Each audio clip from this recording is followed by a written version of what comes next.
välkomna till en ny video. Jag hade ju tänkt spela in det här nu, men det är någon som har beslutat sig för att klippa en stor åker utanför min van. Så jag tycker att han stör ljudet lite, men det gör ingenting, för att vi ska faktiskt börja med idag. Så ska ni få följa med på lite olika saker. Och vi ska ha en väldigt härlig Q&A. Men jag ska faktiskt börja med att göra is, och ni kommer förstå senare varför. Så vi gör is och så brygger vi kaffe och så hoppas vi på att han är klar snart.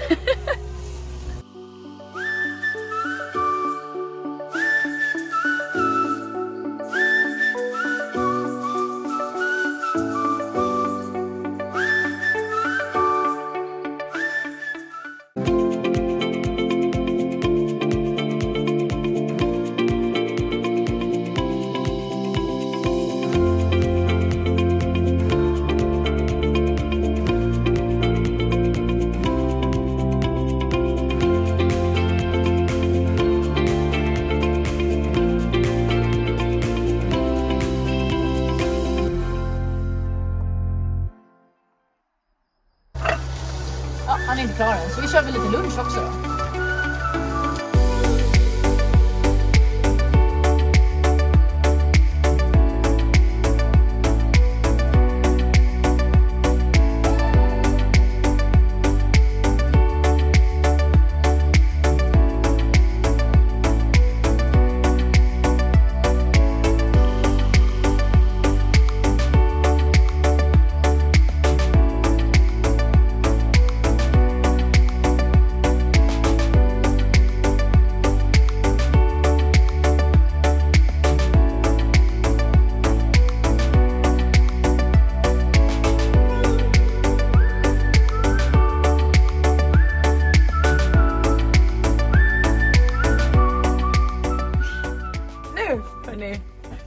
Oj, jag kommer. Vänta, jag har kaffe här. Okej, alltså det här var inte det lättaste med att filma när de höll på med den här jävla åkern. Dessutom så klippte han ju så himla nära så att det började ju liksom skvätta grejer på min bil. Så jag fick ju liksom säga åt honom, förstör ju lacken. Hallå, vi ska inte leka nu.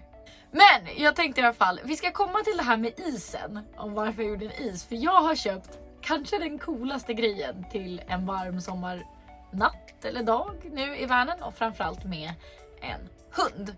Så jag ska visa vad jag ska ha is till, men jag tänker att under tiden, jag visar det i slutet, så ska ni få se vad det är. Jag ska premiärinviga den ikväll. Det är lite intressant att göra sånt här med en hund nu också helt plötsligt.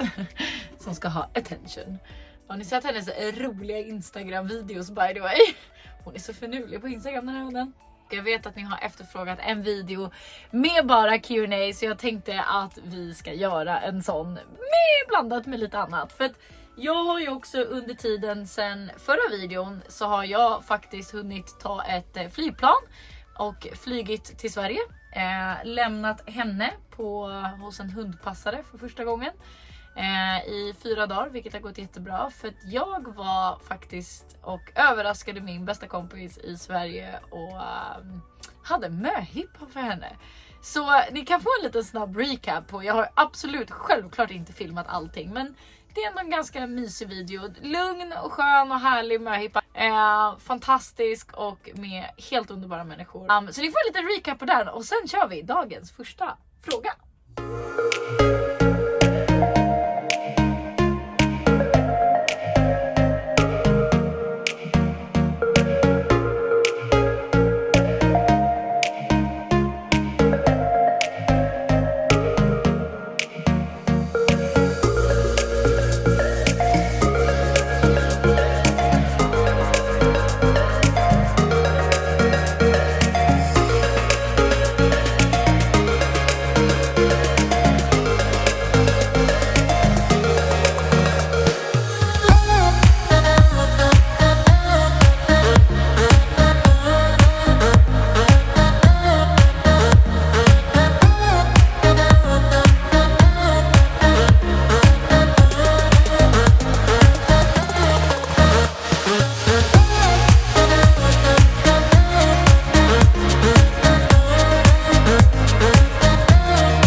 vi redo för första frågan, Mandy?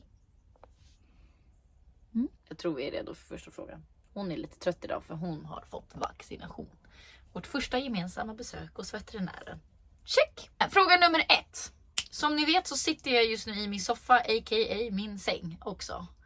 Men första frågan är, bäddar du ner sängen varje dag? Vad är för- och nackdelar med att ha sängen som du har? Så nu åt det här hållet kontra hur jag hade i mitt förra bygge som var tvärs över, som ni även såg på Vantouren att jag jämförde.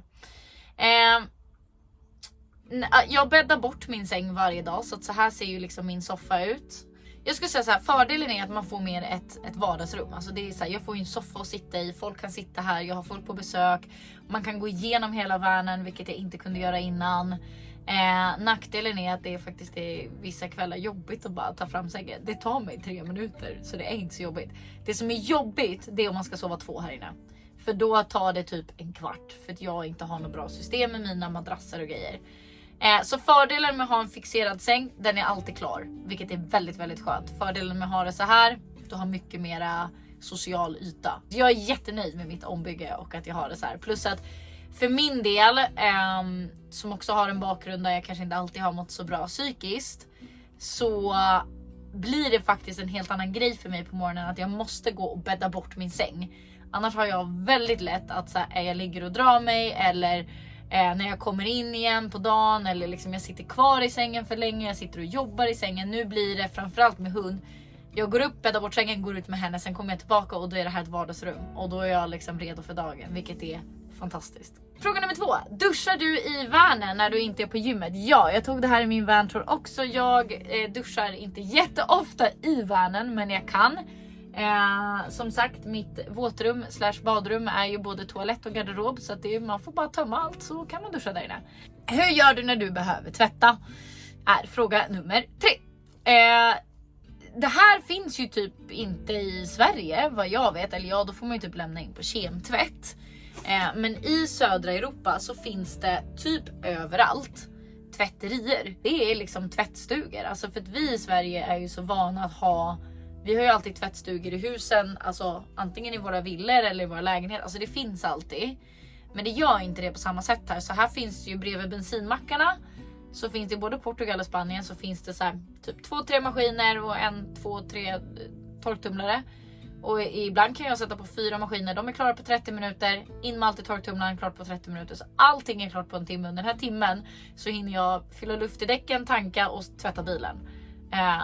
Så det är liksom en fix timme, vilket är fantastiskt. Så det går så enkelt, mycket fortare än att tvätta i en hemmamaskin. Så det finns vid bensinmackar, men också liksom, ja, men runt om i stan och i landet, bara liksom sådana rum. Vart hittar du parkeringar? Och får man stå överallt? Är polisen involverad?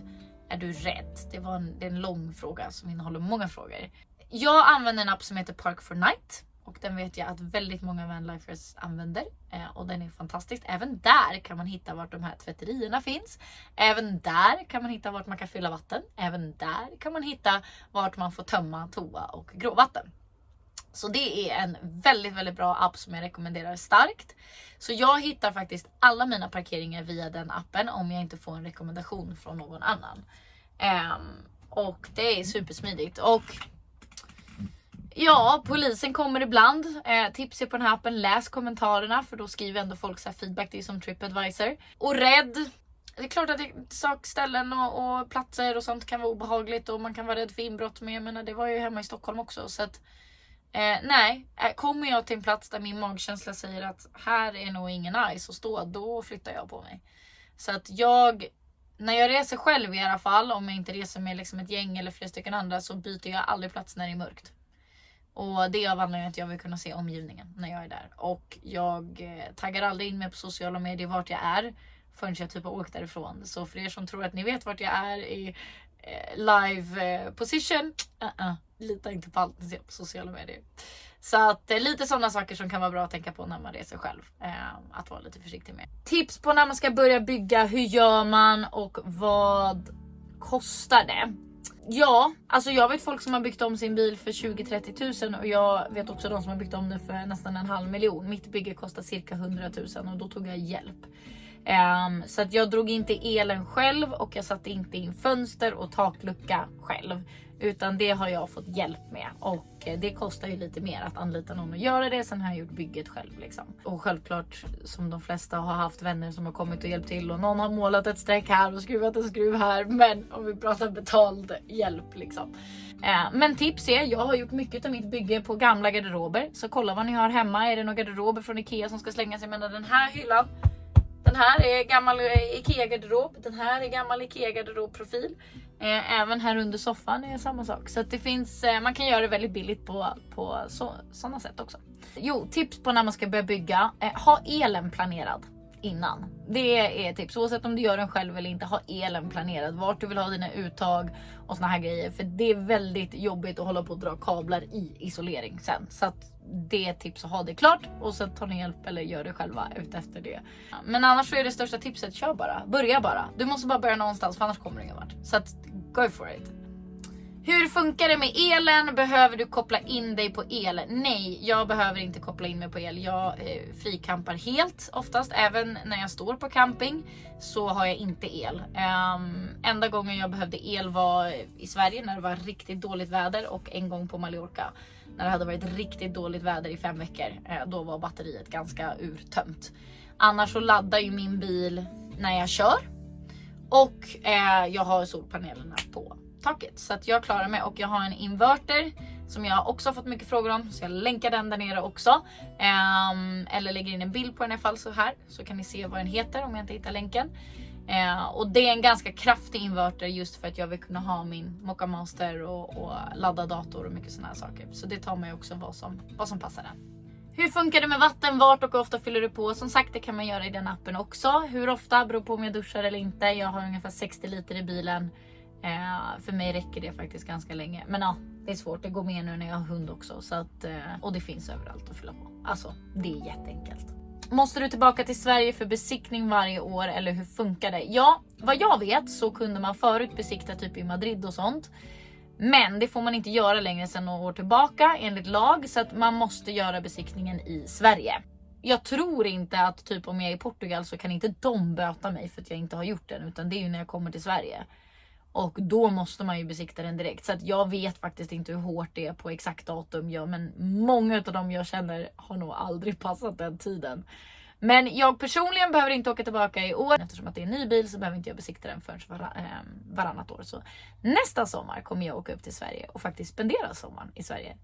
Försäkring, vad har du för någon och vad ska man tänka på? Både bil och dig som person. Jag tror jag ringde runt till typ alla försäkringsbolag. Jag har Länsförsäkringar och det var de enda som tillät mig att försäkra den här bilen i alla fall. Med så många dagar utomlands. De flesta försäkringar, och det här är tips att kolla upp. Men de flesta godkänner inte mer än x antal dagar utomlands per år med din bil.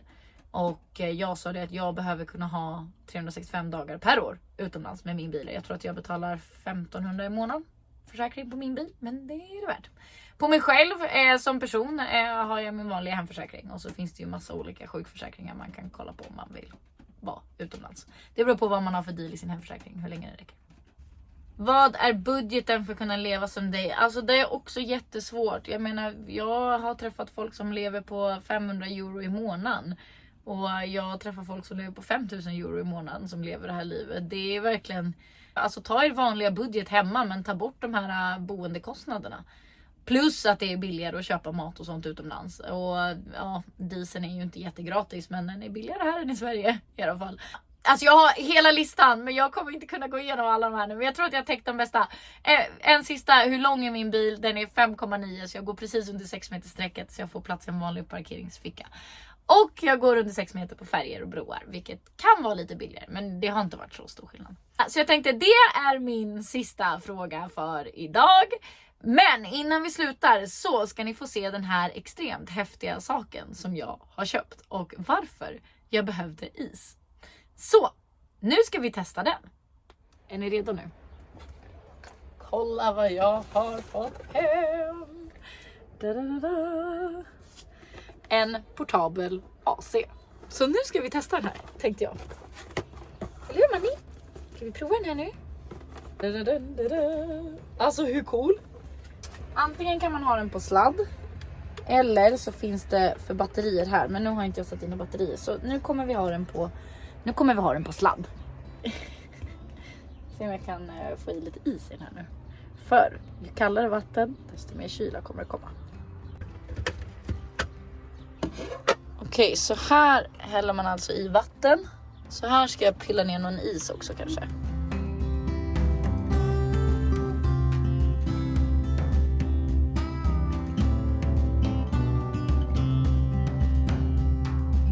Okej, spännande. Vad tror du, Mandy? Tror du att det blir bra? Tror du det? Jag tror det. Ser du det? Men. Sen kan man också sätta timer här. På så här, jag vill ha på den i 1 timme. Så kan man ändra den här. Ja, kallt är det faktiskt. Vilken grej. Alltså det fanns ju en dyrare variant som säkert har lite mer tryck i sin lilla fläkt här. Men det här tror jag kommer funka. Alltså jag menar, det är ju bara 5 kvadratmeter som jag bor på här. Ascool ju! Ja, hörni, det var allt för veckans video. Nästa vecka kommer en ny video på söndag igen. Klockan 9 som vanligt. Och då får ni hänga med på min tripp ner genom Portugal med Mandy. Nu ska vi börja vår långa resa. Och så ska vi faktiskt ta oss mot Spanien igen. För att sen ta oss tillbaka till Portugal. Så jag ska försöka se lite nya platser än de vägarna jag brukar åka. Så om du inte har gjort det än, glöm inte gilla, kommentera, klicka subscribe, klicka på den här lilla klockan så att ni får en notis om när nya grejer kommer upp. Och så ses vi nästa vecka. Tusen tack för att du har tittat och ha en fantastisk dag. Hej då!